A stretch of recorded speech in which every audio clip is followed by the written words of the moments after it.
So anther has two parts, anther wall and sporogenous tissue. The first part of anther is anther wall.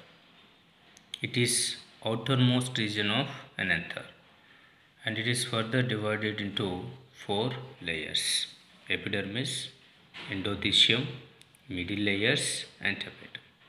These are the four layers of anther wall.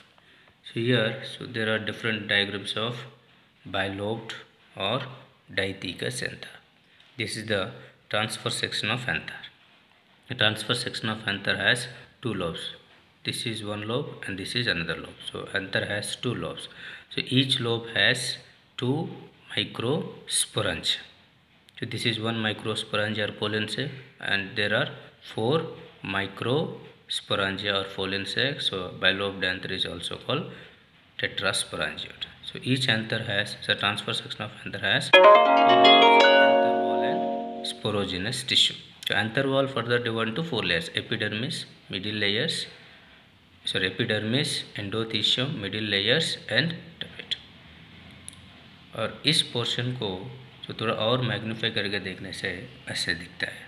So this second diagram, this is the enlarged view of one microsporangia, only one microsporangia. So this is epidermis, endothelium, middle layers and tapetum, and this is the MMC, microspore mother cell.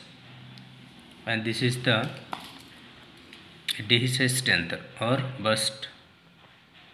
So anther burst to pollen grains liberated outside. So four pollen sacs present. So anther dehisced and pollen grains liberated outside.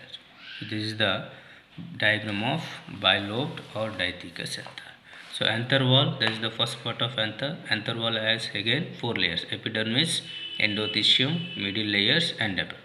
So first layer of anther wall is epidermis. So epidermis, it is outermost and protective layer of anther wall.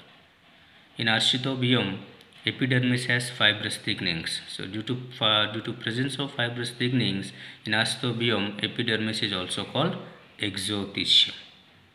And the second layer is endothelium. It is present below the epidermis. It has large cells, and endothelium develops fibrous thickenings of alpha cellulose on inner radial walls. So due to presence of fibrous thickenings, endothelium fibrous layer. Endothelium has thin walled cells between two microsporangia. They are called stomium, and stomium helps in dehiscence of or bursting of anther. And third layer of anther wall is middle layers. So middle layers, 3 to 5 layers of cells present below the endothelium is called middle layers. They are ephemerals, and they have very short lifespan. They also helps in dehiscence of anther. And last, innermost layer of anther wall is tapetum. It is the innermost layer of anther wall, and the cells of tapetum is filled with dense protoplasm and nutrients. And basically tapetum is nutritive tissue. The tapetal cells become multinucleate, or their nucleus becomes polyploid. Polyploid means, so more than two sets of chromosomes present in a cell is called polyploid. The polyploidy condition of tapetal cells is due to endoploidy, restitution nucleus or endomitosis. And tapetum usually it is of two types: amoeboid tapetum and secretory tapetum.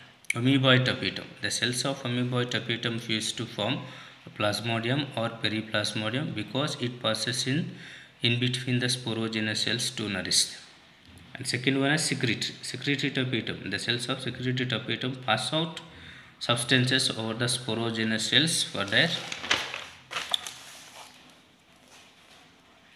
growth and differentiation. Ultimately, both amoeboid and secretory tapetum, both types of tapetums, they become degenerate because tapetum usually it is a nutritive tissue. And what is the functions of tapetum? And nourishment of developing microspore mother cells and pollen grains. And second function, it produces lipid-rich ubiquitous bodies, they containing sporopollen for exine formation. So pollen grain has two layers. Outer layer is called exine, inner layer is called exine in type. Then for formation of exine, these ubiquitous bodies are required, and ubiquitous bodies produced by tapetum. And it also helps in formation of pollen kit. What is pollen kit? It is oily, sticky covering of lipids and carotenoids. in case of entomophilous pollen grains, and also produce hormones like IAA, indole-3 acid. It is a natural auxin, and it secretes enzymes like callase. Callase is responsible for the degradation of callose wall around the pollen tetra.